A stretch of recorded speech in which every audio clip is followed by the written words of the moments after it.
추석에 농민들이 애를 태우고 있습니다. 걱정했던 작황보다는 소비 부진의 폭락 수준으로 떨어진 산지 가격 때문입니다. 해남 농경지를 습격한 풀무치대는 집중 방제로 사라졌습니다. 이제부터는 풀무치대가 어디서 왜 날아왔는지 밝히는 게 급선무입니다. 윤장현 광주시장이 강도 높은 혁신을 예고했습니다. 공무원들에게 기강 확립을 주문하고 전임 시장 시절에 임명된 산하 기관장들에게는 용퇴를 촉구했습니다. 화재 참사가 발생한 장성 요양병원이 불법 사무장 병원이었다고 경찰이 수사 결과를 발표했습니다. 의료비 600억 원을 허위로 청구한 사실도 드러났습니다. 시청자 여러분 안녕하십니까? 광주 MBC 뉴스데스크입니다. 1년 중 가장 큰 대목인 추석을 앞두고 과수 농가들이 시름에 빠졌습니다. 오를 줄로 알았던 과일값이 떨어지고 있기 때문인데 특히 배가 폭락 수준입니다. 잦은 비 탓에 논작물과 밭작물도 좋지 않은 데다가 쌀 시장 개방 소식까지 덮치면서 추석을 맞은 농민들이 그야말로 울고 싶은 심정입니다. 첫 소식 이재원 기자입니다. 20년째 배농사를 짓고 있는 올해 50살의 노봉주 씨. 자식처럼 정성을 다했지만 올해 배농사를 생각하면 화가 치밉니다. 이른 추석이라 빨리 출하하면 이익을 볼 줄 알았지만 생산비도 건지기 어렵게 시세가 형성되고 있기 때문입니다. 지금 추석 배 가격이 이 정도 형성되면 추석 이후에는 아예 생산비도 안 나가지고 또 폐기 말이 나올 정도 그런 찹찹한 심정이에요. 근데 실제로 최근 일주일 사이에 공판장에서 형성되고 있는 배의 시세는 폭락 수준입니다. 7.5kg 상품을 기준으로 형성되는 낙찰가는 평균 2만 원 선. 3만 5천 원을 웃돌았던 지난해 추석과 비교하면 많게는 40% 이상 폭락했습니다. 올봄 착과 시기에 날씨가 좋아 생육도 빨라 출하 시기를 추석에 맞출 수 있었지만 소비는 생각처럼 늘지 않았기 때문입니다. 농민들은 성수기가 지나버린 추석 이후 지난 2008년에 겪었던 배값 폭락 사태가 재현되지 않을까 우려하고 있습니다. 생육기에 잦은 비가 내려 벼농사와 밭농사도 좋은 결실을 기대하기 어렵게 됐습니다. 한창 나달이 맺혀야 할 논에서는 쭉정이가 늘어가고 콩과 고구마 등 채소류의 웃자람 현상도 크게 늘었습니다. 고추 역시 잦은 비에 탄저병이 번지면서 수확을 기대하기 어렵게 됐습니다. 그것도 형편은 없더라고. 패봐야 알지. 아마도 가을에 좀 지장은 있을 것 같지. 겨울 배추를 시작으로 양파와 감자로 이어졌던 농산물 가격 폭락. 이제는 배를 비롯한 과일과 다른 농산물로 번지면서 농민들은 올해 최악의 해를 맞고 있습니다. MBC 뉴스 이재원입니다. 해남 지역에 갑자기 나타난 풀무치대. 처음엔 메뚜기로 알려졌습니다만 이 풀무치대가 휩쓸고 간 농경지가 그야말로 초토화가 됐습니다. 긴급 방제로 일단 사라졌지만 풀무치대가 나타난 원인을 두고 궁금증이 커지고 있습니다. 문현철 기자입니다. 풀무치대가 지나간 농경지에서 온전한 이파리를 찾아보기가 힘듭니다. 기장과 수소, 배를 비롯해 갈대와 풀까지 가리지 않고 갉아먹었습니다. 지금까지 풀무치가 발생한 면적은 20만여 제곱미터. 친환경 재배단지를 중심으로 농작물을 아예 수확하지 못할 정도로 쏙대밭이 됐습니다. 집중적인 방제 이후 풀무치 개체수가 크게 줄어들고 활동도 거의 멈춘 것으로 확인됐습니다. 대규모 풀무치대에 놀란 농민들은 또다시 이런 피해가 반복되지 않을까 불안해하는 모습입니다. 작물 수확을 못하는 거 그거 하나 하고 이것이 확산되면은 사실은 안 되지 않습니까? 재앙이 될 수 있는 부분인데. 농사당국은 풀무치대 출처와 유입 경로, 번식 과정을 밝혀내기 위한 역학조사에 착수했습니다. 그래서 앞으로 이 풀무치에 대한 우리 농업기술원하고 또 농진청하고 추후 발생 추이를 역학조사를 할 계획입니다. 그래서 그 생태 연구를 더해서 이에 대한 방제 대책을 더 수립하도록 그렇게 하겠습니다.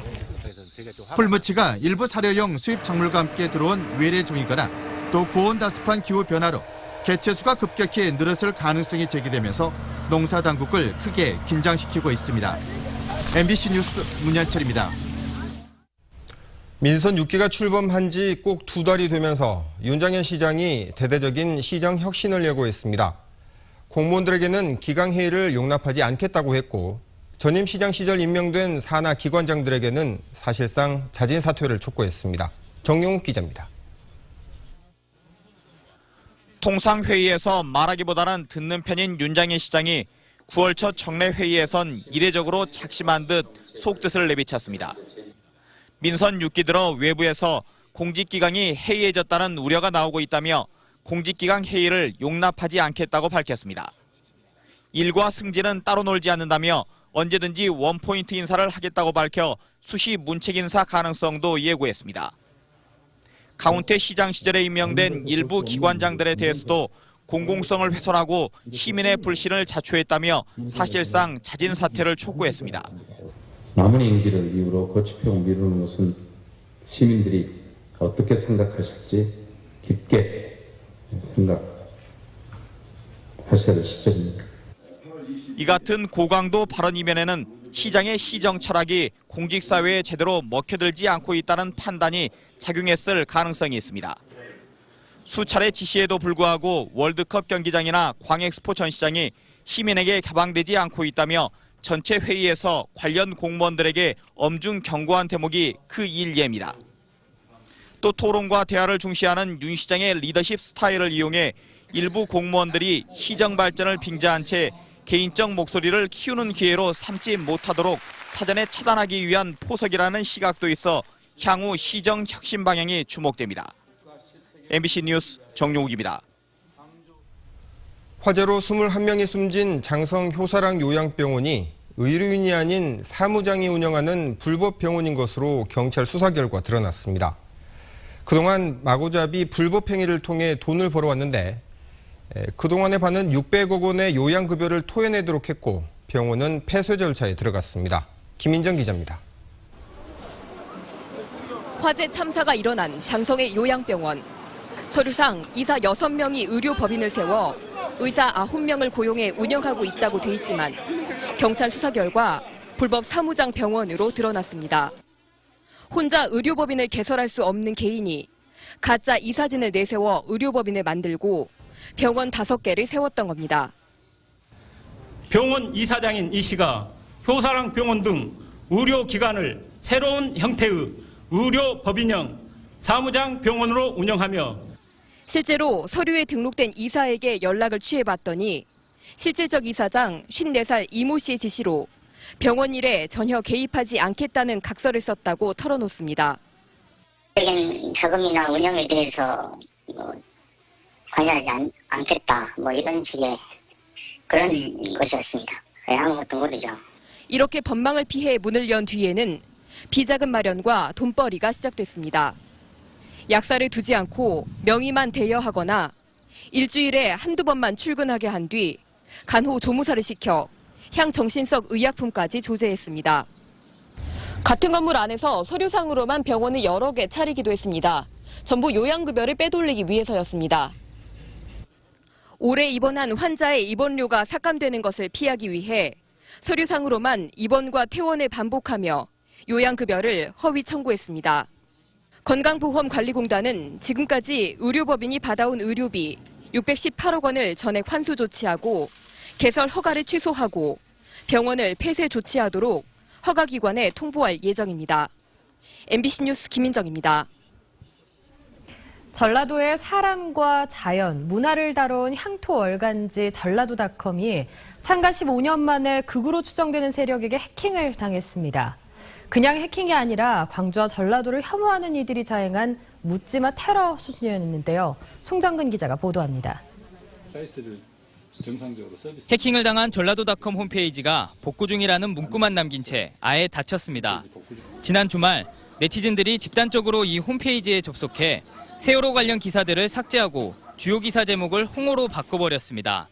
뿐만 아니라 독자들이 홈페이지에 남겨놓은 전라도 풍경을 담은 사진과 동영상 등의 컨텐츠도 모두 삭제했습니다. 하루아침에 쑥대밭이 된 전라도닷컴을 접한 황풍년 편집장은 단순한 해킹이 아니라 전라도를 증오하는 범죄의 희생양이 된 것 같다며 속상해하고 있습니다. 아무 이유 없이 근거 없이 자기가 어떤 자기 생각과 다르다는 또는 자기가 생각과 다르다는 정도가 아니라 그냥 무작정 싫어하는 그런 어떤 단어, 그런 지역 이런 것에 대해서 어쩜 저런 식으로까지. 경찰은 수사에 들어갔습니다. 광주 남부경찰서는 일단 구구 성향의 사이트인 일베를 의심하고 있습니다. 누군가 전라도닷컴의 관리자 아이디와 비밀번호를 일베에 노출시켰고 이를 통해 접속한 네티즌들이 글을 마구 삭제했다는 것입니다. 이제 아이디가 공유가 되고는 식으로 저기 판단이 되는데 그것 자체로 영장 발부받아 집행을 해봐야 그 여부도 알고 추정만. 그동안 구구 세력들은 포털에 달린 광주 전남 관련 기사에 악성 댓글을 달거나 자신들만의 사이트에서 광주와 전라도에 대한 혐오하는 글을 주고받는 형태로 활동을 해왔습니다. 하지만 이제는 전라도 관련 사이트를 직접 해킹하는 등 적극적이고 공격적인 전라도 혐오를 드러내놓고 있습니다. MBC 뉴스 송정근입니다. 광주시장 관사가 운영된 지 50여 년 만에 역사의 유물로 사라지게 됐습니다. 광주시는 관선 시대부터 민선 5기 시장 때까지 사용했던 시장 관사를 매각하기 위해 지난달 28일자로 공유재산 매각 공고를 냈다고 밝혔습니다.